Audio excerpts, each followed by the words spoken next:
Olha, meu assunto hoje é um assunto importante, porque o Brasil está acompanhando aí as tragédias em Minas Gerais, Brumadinho, poucos anos atrás, Mariana.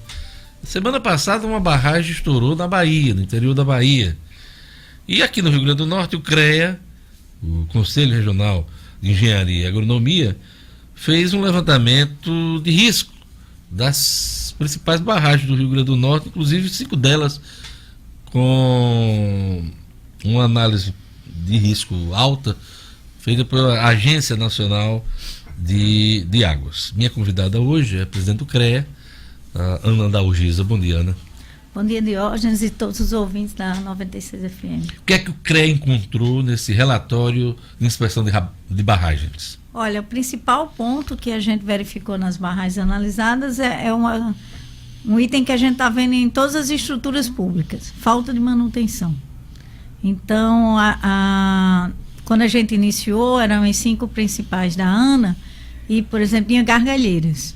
Então, gargalheiras dessas apontadas pela ANA, das 5 e das 10 visitadas, é uma das melhores, porque ela teve uma manutenção recente por parte do DENOX. Mas vou pegar o caso mais crítico. Passagem das Traíras, que é de responsabilidade do governo do estado, ela está numa situação bastante crítica. Qual é o município? É ali próximo a Caicó, no Jardim de Seridó. É uma daquelas regiões. Ali na região do Seridó. Na região do Seridó. Então, é praticamente vizinha a Caicó. A Passagem das Traíras, ela tem uma, digamos, a sorte, ou o azar, é que nós não temos chuva, volume de chuva considerável naquela região. Então, ele praticamente está no volume morto. Ela está seca. Mas se ela tivesse uma enchente, tivesse uma cheia forte, ela com certeza não iria suportar a pressão da água. Ou seja, se pegar água, como diz o nordestino, poderemos ter problemas. Poderemos ter problemas. Por quê? Porque não tem manutenção, a parede da barragem, né, a famosa parede do açude, como a gente diz no interior, ela está bastante deteriorada, com vegetação. Tem rachaduras? Com certeza, com rachaduras. Então, o governo do estado, já conversando com o secretário João Maria, da Secretaria de Recursos Hídricos, da CEMAR, eles já captaram, pelo que foi nos dito, recurso para fazer o estudo e projeto de recuperação dessa barragem, que é necessário, porque a gente não sabe como vai ser o comportamento das águas ao longo do tempo. E pegando como exemplo a barragem das Traíras, né? Se ela estourar, ela vai atingir diretamente o município ou alguma comunidade próxima? Sai atingindo o município e comunidade próxima. A grande questão, Diógenes, que a gente visitou 10, mas nós temos também pequenas barragens. Se lembrar da época da emergência, que saíam construindo açudes ao longo do tempo sem nenhum estudo nem nada, o que se queria era gerar emprego e renda. E aí, digamos que houvesse uma grande onda de chuvas e cheias no estado do Rio Grande do Norte. O que tinha dessas pequenas barragens que foram construídas e que não estão catalogadas, que poderiam sair no rompendo em efeito dominó, é muito grande. Isso foi até apontado numa discussão que a gente fez no CREA, com profissionais. Eles falaram: vocês já observaram os pequenos açudes? E a gente nem tinha percebido, até porque eles não são registrados. Então, é uma coisa que precisa ser analisada. Ora, as registradas, as catalogadas, que são de propriedade do poder público, elas precisam de uma recuperação imediata. Imagine as privadas. Inclusive, no relatório da ANA, eles têm 2, também lá na região do Seridó, 2 privadas, que elas também precisam de uma manutenção. Eu lembro, quem é um pouco mais velho, tem a minha idade, lembra do que houve em Santa Cruz, né? Santa Cruz houve um volume muito grande de chuvas e a barragem de lá estourou, inundando parte da cidade, né? Casas desabaram, pessoas, se eu não me engano, não lembro, mas até houve registro de mortos naquele episódio da barragem lá em Santa Cruz, no açude que abastecia a cidade. Então, são coisas que podem ocorrer, né? Claro, e assim, a gente faz um alerta exatamente num momento de seca, que está na hora de recuperar. De onde é que surgiu também essa ideia da gente fazer essas análises de barragens? No ano passado, até antes de Brumadinho, no ano passado, quando a gente assumiu, saiu pedindo o plano de manutenção das principais estruturas, tá? E nas esferas do município, estado e governo federal.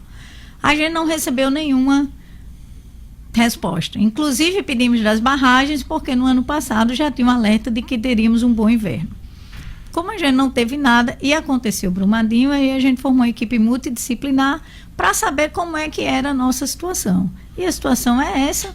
Você imaginou o volume de água que teve agora na Bahia, como você frisou, tivesse numa dessas nossas barragens, o que poderia ter acontecido. Pois é. Você falou da barragem das Traíras e as demais. As demais, a Armando Ribeiro, ela tem uma situação razoável.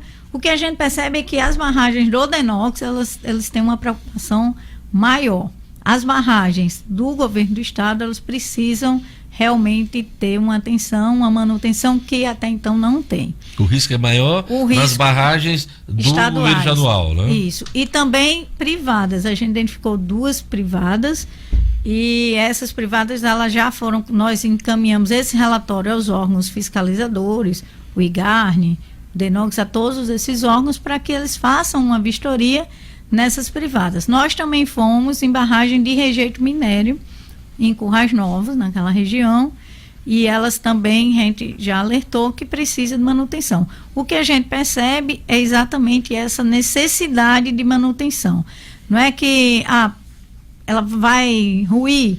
Algumas, elas, se tiver um volume de água, sim. Mas outras, elas precisam ter uma recuperação, uma manutenção. Às vezes é mato, às vezes são comportas que estão enferrujadas. E estas de rejeito de minério, lá na região do Seridó, principalmente ali em Currais Novos? Isso. Elas têm um volume muito pequeno de rejeito de minério, não tem um volume muito alto e não estão em estado tão crítico. Mas estão sob controle, mas precisam de atenção. Mas precisa de manutenção. Precisa de atenção também, né? Exatamente. Do poder público.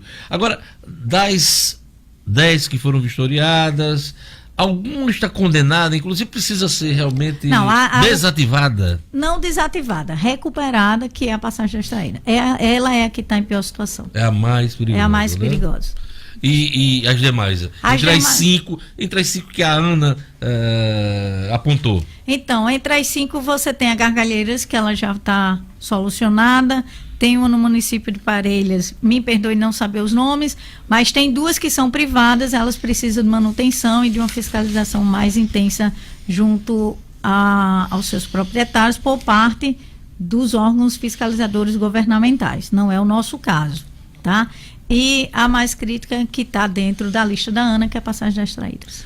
Ou seja, o CREA fez sua parte, né? Isso. Fez o estudo, reuniu, fez uma força-tarefa até junto com outros órgãos, o alerta foi dado. Isso, os relatórios foram entregues aos órgãos públicos que são competentes, inclusive ao TCE, e também está disponível no site do CREA para toda a sociedade tomar conhecimento. E como é que vai ser feita a cobrança por parte dessa manutenção que precisa ser feita? Olha, o que a gente está entregando, né? Daqui a um tempo nós vamos verificar, não estou dizendo que vamos em todas as barragens, mas pelo menos na mais crítica podemos fazer uma nova visita daqui a 6 meses, ou até uma conversa com o poder público, mas não foge da nossa alçada, digamos assim, e mais profundamente, porque aí cabe ao Ministério Público, ao Poder Público, tomar as iniciativas. A função do CREA, como defesa da sociedade, foi alertar. A gente fez esse estudo, entregou esse estudo para que haja as providências necessárias. Outra coisa que é recorrente, acredito que você, por onde passa, as pessoas perguntam, como é que está a manutenção de, por exemplo, equipamentos rodoviários aqui no estado do Rio Grande do Norte? Como é que está, por exemplo, a recuperação, manutenção da Ponte de Igapó? Olha, a Ponte de Igapó, a gente fez um estudo no ano passado, entregamos ao DENIT, apontando que alguns pilares estavam com as ferragens bastante expostas e comprometidas, assim como vigas. O DENIT fez uma licitação, dispensa a licitação de emergência para fazer a recuperação em alguns pilares mais críticos. Convidamos o DENIT... Ali já é BR, né? Ali é BR, ali é responsabilidade federal. O DENIT foi ao CREA, recentemente, acho que 2 ou 3 meses atrás, apresentar exatamente o que eles estão fazendo hoje, que é essa recuperação desses pilares, e que estão já elaborando um projeto de recuperação da ponte. Porque esses pilares são os emergenciais. O trabalho de hoje é paliativo. É paliativo. O que eles passaram para a gente nós vamos resolver, ela não corre nenhum risco, mas lógico que a gente precisa de uma recuperação, deixar a ponte com toda tranquilidade, novinha, recuperada, e fazer as manutenções. Porque o que eu chamo muita atenção, a gente não faz a manutenção e deixa para fazer recuperação, que é muito mais caro. Quando não tem que fazer reconstrução, que é pior ainda. E depois, inclusive, desabamento de pontes, isso tem ocorrido em várias cidades brasileiras. Aconteceu em São Paulo recentemente, numa rodovia importante lá, numa das marginais. Aconteceu em Brasília, no centro de Brasília. Não dá para fazer depois. Exatamente. Pessoas podem morrer. Exatamente. Então, assim, a gente chamou a atenção da Ponte de Igapó. Nós chamamos a atenção das passarelas de Natal, fizemos um estudo no início do ano, visitas técnicas em algumas passarelas, alertamos a Prefeitura Municipal, em especial a 2 passarelas, que Quais? A das Quintas. Quintas? Ali perto da Urbana. Segundo a Prefeitura, ela está desativada, mas a nossa recomendação é que seja retirada, porque não adianta só ela ser desativada, ela precisa ser retirada, porque as pessoas continuam passando lá, mesmo ela estando desativada, e aí corre o risco, realmente, ela está corroída, ela tem Então, a prefeitura precisa retirar a passarela das retirar quintas. Ou então recuperar. Ou fazer outra. Só interditar e deixá-la lá, na minha concepção, não O funciona. risco continua, né? Isso. E a outra é ali próximo, na Salgado Filho, próximo à Universal. Ela também, a gente pede a recuperação. Recomenda, né? Você falou no DENIT, eu lembrei aqui, houve um reparo no viaduto ali de Igapó, né? Isso, ali foi na junta de dilatação, houve uma abertura, mas eles já recuperaram. Circularam vários vídeos, inclusive, chegaram lá no CREA, mas eles agiram muito rápido. Vocês estiveram no local? Não deu nem tempo, porque eles recuperaram, saiu, acho que o vídeo no final de semana, na segunda ou terça eles estavam já com recuperação. E por falar em DENIT, que fim levou o processo de recuperação lá dos viadutos lá de Goianinha? Eu vou ficar lhe devendo essa resposta, mas a gente vai solicitar ao DENIT uma explicação para saber em que pé está. Porque isso já leva alguns anos. Eu acho que né? ele está disputando com a reta Tabajara. Que é outro problema, né? A reta Tabajara, além do problema do atraso da obra, agora virou ponto de assalto, de roubo. As pessoas não podem passar ali depois de 8 horas, 9 horas da noite, na madrugada. Porque tem muitas flombadas, né? Aí você acaba diminuindo o trânsito, que coisa. a velocidade. Escorreu, o bicho Mas pega. está começando a andar. Eu tenho passado lá. A Tabajara? A Tabajara está começando a andar. As obras da arte, que são os viadutos que vão ter lá, eles já estão em funcionamento.